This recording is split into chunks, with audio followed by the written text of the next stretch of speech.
Thank you very much. Thank you. Thank you so much. Please, thank you very much. My fellow Iranians, Iranian Americans, delegates, and distinguished guests, it is my privilege and honor to speak to you on behalf of the Organization of Iranian American Community, who for more than 25 years has been primarily focusing on echoing the voice of Iranian people as they struggle for human rights and democracy in our native land, Iran.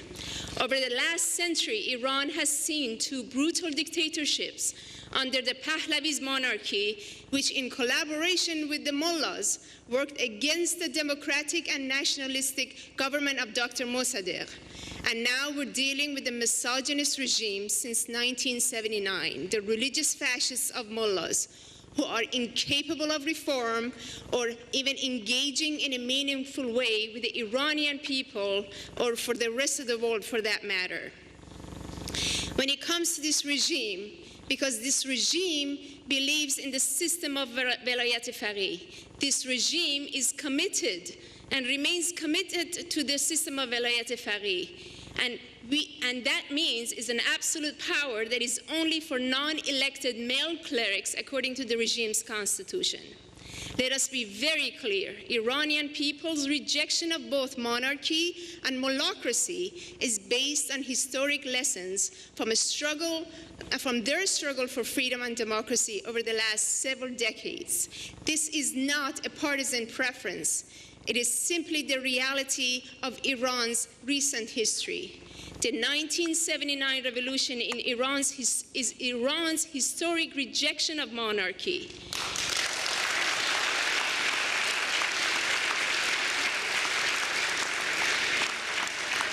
While the mullahs have hijacked the revolution, the waves of popular uprising in rejections of the mullahs during the 1980s, the 1990s, and most notably the 2009 and 2018 is the ongoing rejection of this regime in its entirety.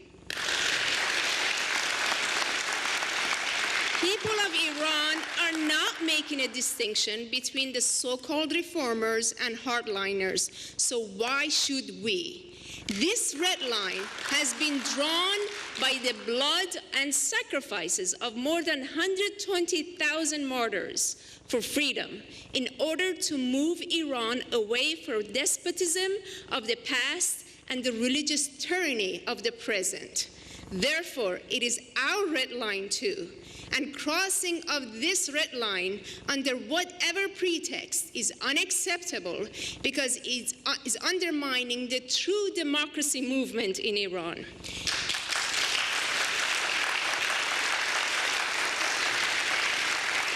The international community has not yet recognized the depth and the extent of the ongoing crimes against the people of Iran, especially the 1988 massacre of political prisoners.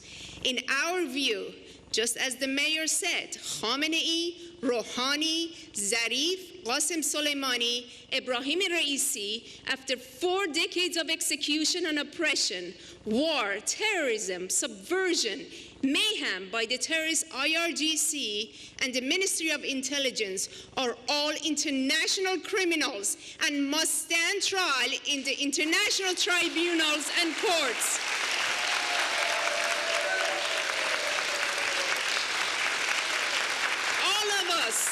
All of us are gathered here. All of us are gathered here agree that the Iranian regime is the enemy, not just the Iranian people, but also the rest of the world. We agree that this regime must go.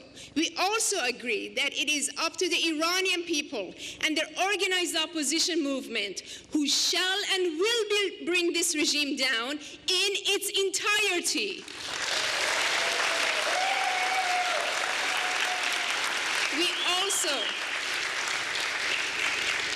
We have also gathered here to emphasize on the path forward for the free Iran. OIAC stands for a non-nuclear, democratic, secular Republic of Iran based on the following key principle. 1, in a free Iran, only the ballot box determines the legitimacy of the future government.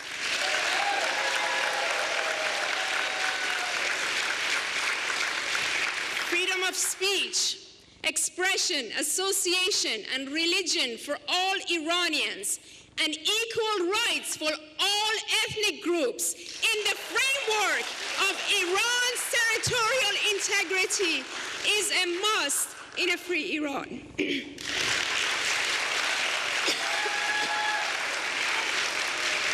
We are all standing for a territorial integrity of Iran. We are Iranians first, and we want this regime down together.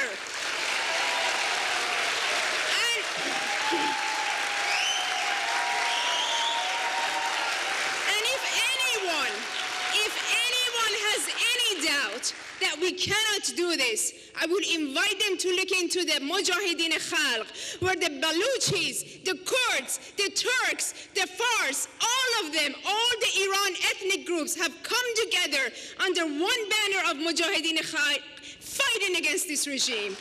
We have done it before. We have done it before.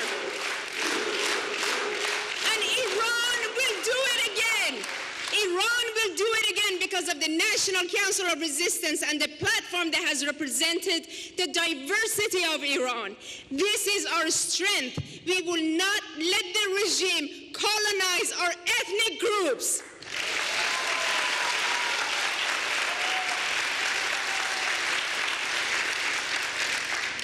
Moving on, in a free Iran, complete gender equality in all political, social, cultural, and economic spheres. Women of our native land are on the forefront to overthrow this misogynist regime, and we stand with them wholeheartedly.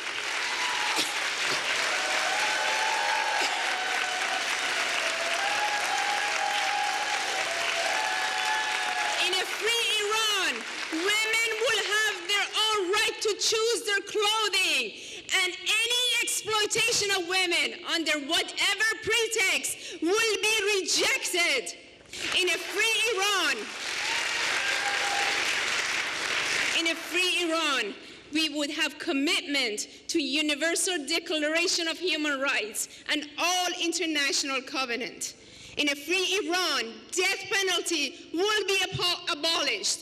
No more political prisoners, no more political prisoner of conscience, as they will be released after the downfall of this regime.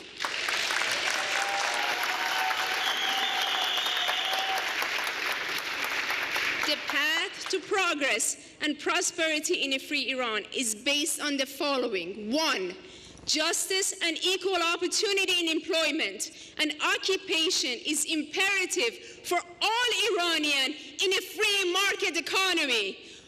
Cronyism, nepotism, corruption, or the mafia style of government shall not be acceptable. 2, the rights of workers, farmers, nurses, employees, teachers, educators, retired people will be upheld and respected.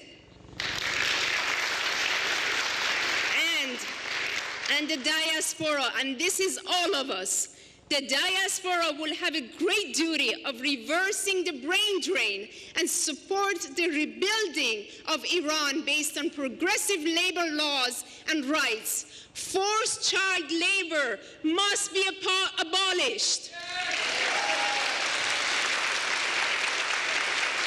The future of Iran's youth will be in a high-quality education so that Iran can develop the next generation of workforce and scholars to thrive and contribute in the modern world.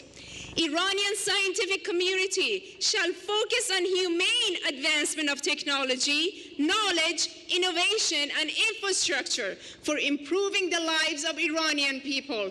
No more weapons of mass destruction, and we stand for a non-nuclear Iran.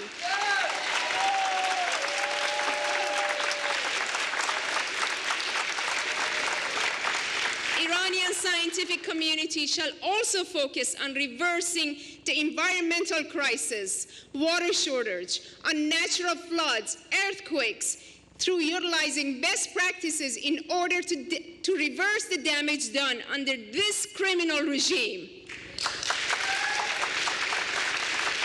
Iran shall live in peace and coexistence and cooperation and mutual respect with its neighbors and the international community.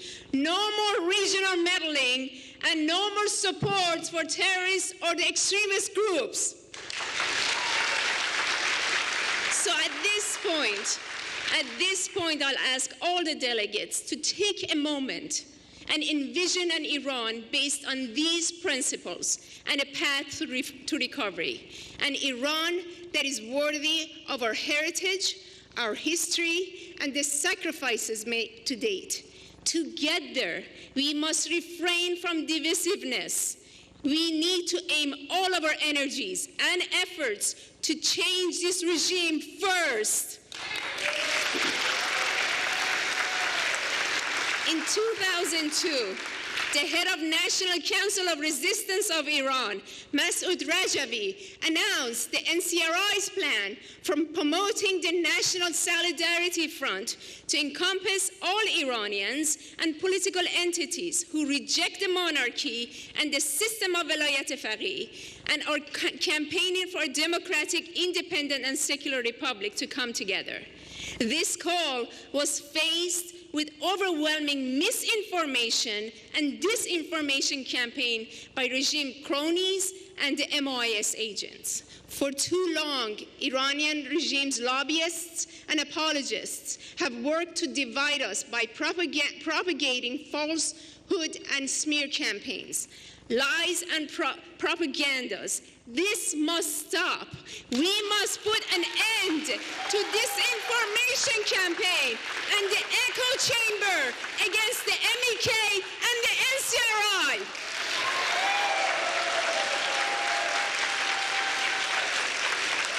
That's right. We will end this. This regime change movement inside Iran is growing stronger day by day because of the MEK's resistance unit and their ongoing effort that is expanding to organize the public. We can do the same in exile. This means we need to be entirely focused on the threat of the Iranian regime and the need to overthrow this regime of all the factions within this regime. We need not to be distracted by the regime's ongoing propaganda as we push for further isolation of this regime, as we push to provide support for regime change by Iranians. We must demonstrate political maturity and commitment to these principles. Commitment to these principles and be fully committed to them, which can guarantee an enduring and effective unity against this regime. And I am hopeful that we will get there in solidarity, which did not begin today. It's been going on for the last 40 years because of the National Council of Resistance of Iran. Thank you very much.